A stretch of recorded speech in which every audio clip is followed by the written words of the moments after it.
তোর ছোট ভাই তার বউ আমার বাড়ি থেকে বাইর করে দিছে। আমার তো যাওয়ার কোনো জায়গা নাই, ভিক্ষা করতেছি। আমি নাকি তোর ভাইয়ের কাছে বুঝ হয়ে গেছি, তোর ভাইয়ের শ্বশুর শাশুড়ি তারা বেড়াতে আইছে। আমি থাকলে নাকি এখন থাকার জায়গা সমস্যা হয়ে যায়, লেগে আমার কইলো বাড়ি থেকে চলে যেতে। সবই বুঝলাম তোমার কথা, বাসায় গেল না কেন? তুমি তোমার বাসা চেনো? আমি চাই না আমার লেগে তোকে ফ্যামিলিতে আবার অশান্তি হোক, তোরা ভালো থাক, আমি এইটাই চাই।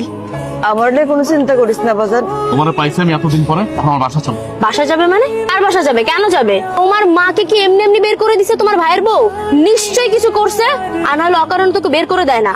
আর তুমি কিভাবে মনে করলা যেরকম একটা অকর্মার ঢেকে আমি আমার বাসায় নিয়ে উঠাবো? কোনোদিনও না। তোমার ছোট ভাইয়ের বউ যেহেতু রাখতে পারেনি, আমি কেন রাখবো? কখনোই না। আমার মা আমার বাসা যাবে, তোমার সমস্যা আছে? আমি তো বুঝলাম না। আমার সমস্যা আছে। তোমার মায়ের গেটআপ দেখো, অবস্থা দেখো। আমাদের বাসায় আমার বাবা থাকে, আমার বাবার সামনে যদি তোমার মাকে নেই তো আমি কি বলবো তাকে যে কেন হুট করে এইভাবে ফকিন্নি ভিক্ষুক অবস্থায় নিয়ে আসছি? তখন এক্সপ্লেইন করবে আমার বাবার সামনে যে তোমার ছোট ভাই আর ছোট ভাইয়ের বউ তোমার মাকে ঘর ধাক্কা দিয়ে বের করে দিচ্ছে আর তুমি নিয়ে আশ্রয় দিছো। কিভাবে শ্বশুরের সামনে কথা বলবা? আমার বাবা যতদিন আমার বাসায় আছে, তোমার মা কেন, তোমার কোনো আত্মীয় স্বজন আমি নিবো না। তুমি আমার মাকে ভিক্ষুক বললা? ভিক্ষুককে ভিক্ষুক বলবো না তো কি বলবো? ম্যাম সাহেব বলবো? সে আমার মা, সে আমাকে গর্বে ধারণ করছে। তুমি যদি আরেকটা কথা বলো হরিনাম মা, চলো তুমি আমার বাসা চলো। আমি দোয়া করি তোরা ভালো থাক, আমার জন্য অশান্তি দরকার নাই।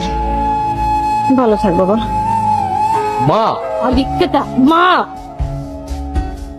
তোমার এত বড় সাহস, তুমি রাস্তাঘাটে আমার গায়ে হাত তুলছো, তাও আবার তোমার ওই গরিব ফকিন্নি মার জন্য। দেখো, মুখে লাগাম দাও। আমি বলতেছি মুখে লাগাম দাও। তুমি আমার মাকে আশেপাশে কথা বলছো, এই জন্য আমি তোমার গায়ে হাত দিচ্ছি।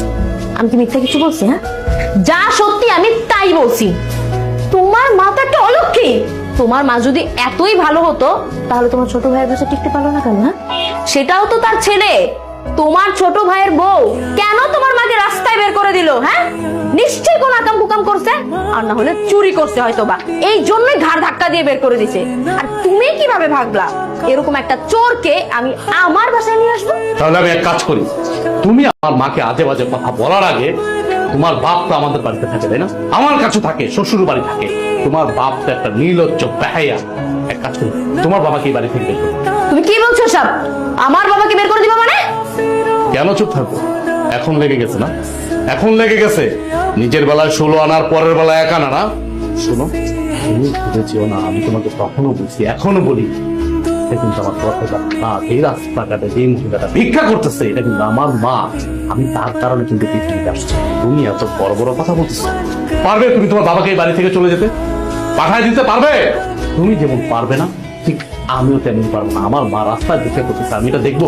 পৃথিবীর কোনো পুরুষ পোলা এটা দেখবে তাকায় তাকায়া? তার মাকে অবশ্যই বাসায় নিয়ে আসবে।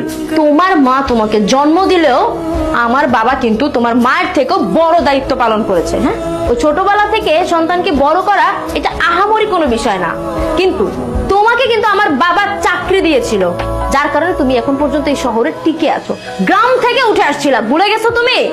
আমার বাবাকে যদি তুমি এই বাড়ি থেকে বের করে দেওয়ার কথা বলো তাহলে ওটা হলো তোমার অকৃতজ্ঞতা, বুঝতে পারছো?